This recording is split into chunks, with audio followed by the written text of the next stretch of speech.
Das críticas que a modernidade fez à fé cristã, uma, de uma forma toda especial, me botou para pensar.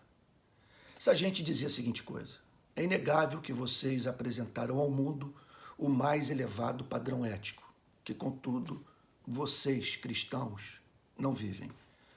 A ponto de sermos levados a dizer que nós não precisamos do cristianismo para viver uma vida honesta, porque vocês são indistinguíveis dos demais membros da sociedade, em muitos casos sendo até mesmo cruéis, usando da sua própria fé para destruir vidas humanas. E é fato fora de controvérsia que algumas das pessoas mais perversas que passaram por este planeta se diziam cristãs. Membros de igrejas consideradas cristãs propuseram a Inquisição, as cruzadas, a venda de indulgências. Houve cristãos que apoiaram o apartheid. Eu chegaria ao ponto de dizer que nunca foram cristãos. A Bíblia mesmo declara que ela é um corpo misto, composta por regenerados e não regenerados. Não nos esqueçamos jamais que entre os 12 discípulos do Senhor Jesus, um deles o traiu. E as epístolas do Novo Testamento foram escritas para tratar de crises vivenciadas pela igreja, e entre as quais crises relativas a pessoas que se aproximaram da igreja e que, contudo, não passaram por essa obra que o Novo Testamento chama de regeneração ou novo nascimento. Agora, é perturbador quando nós estamos conversando com pessoas que não pertencem à igreja e percebemos que muitos dos que estão do lado de fora demonstram maior nível de compromisso com os valores cristãos do que aqueles que estão do lado de dentro.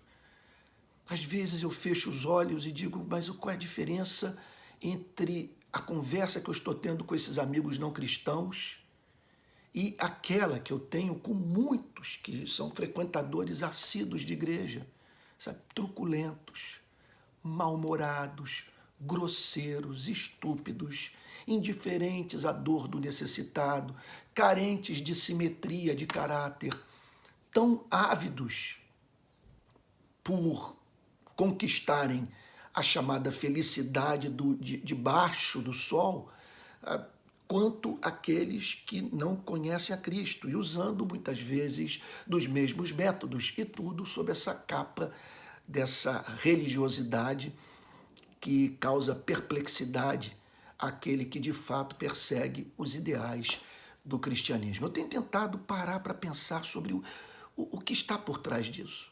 Eu creio na doutrina da regeneração. Conheço pessoas que demonstram ter passado por essa obra espantosa de transformação.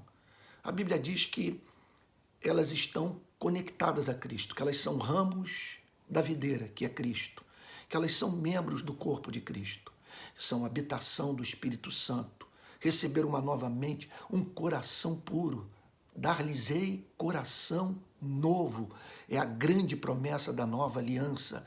Então, essa gente nasceu da água e do Espírito, é o que o Novo Testamento declara. Se alguém está em Cristo, é nova criatura, as coisas antigas passaram e eis que tudo se fez novo. Agora, a pergunta que precisamos responder é a seguinte: por que tão poucas evidências da regeneração no nosso próprio país? Olha o que está aí. Olhe observe as redes sociais. O que os cristãos estão escrevendo, ora, é evidente que esse é um bom teste. A boca fala ou o dedo tecla do que o coração está cheio. Eu olho para as redes sociais com horror. O que justifica toda essa falta de cortesia?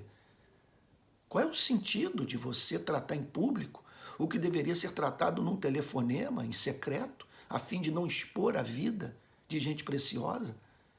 Entre tantos outros exemplos que nós poderíamos apresentar sobre o caos de muitas famílias que se dizem cristãs e a falta de beleza no caráter desses que frequentam a igreja. Então eu fico pensando o que está por trás disso.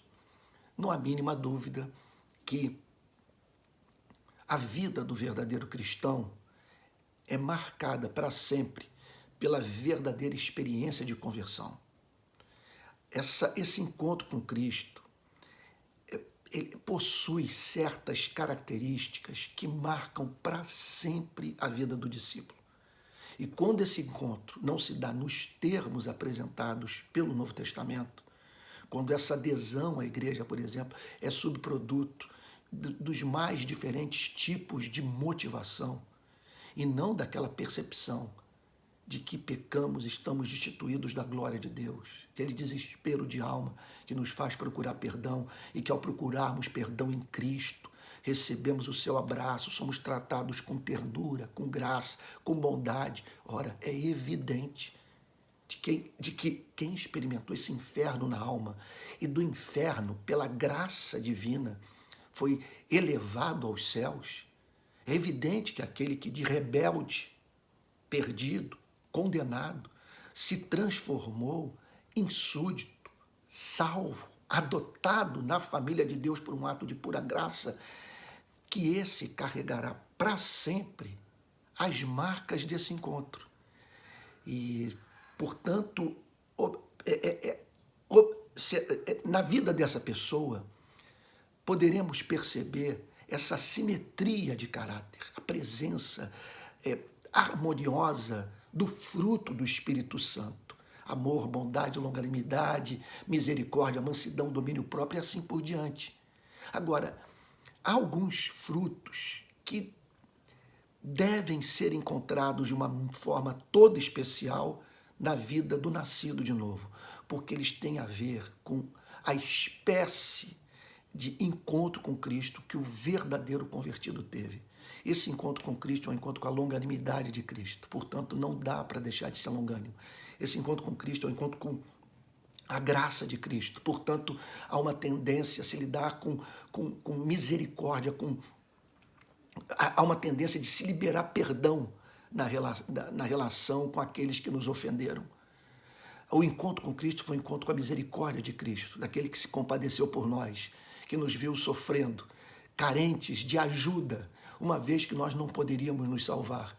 E é lógico que essa pessoa será movida a fazer o mesmo pelo próximo.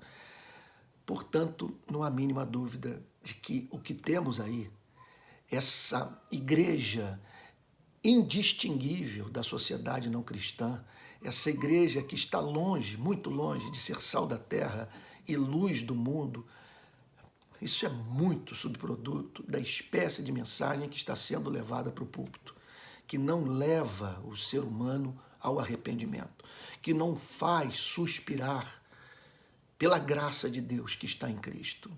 O que nós temos são pessoas que se sentem infelizes e que procuram o cristianismo em busca da felicidade. Algo completamente diferente daqueles que, além de se sentirem felizes, se sentem pecadores e que procuram a Cristo em busca de reconciliação, na certeza de que, inevitavelmente, encontrarão a felicidade. E isso marca a vida para sempre e faz com que surja no meio da sociedade um povo santo cuja vida pode ser comparada à de uma cidade edificada no monte. Todos serão levados a ver a sua beleza.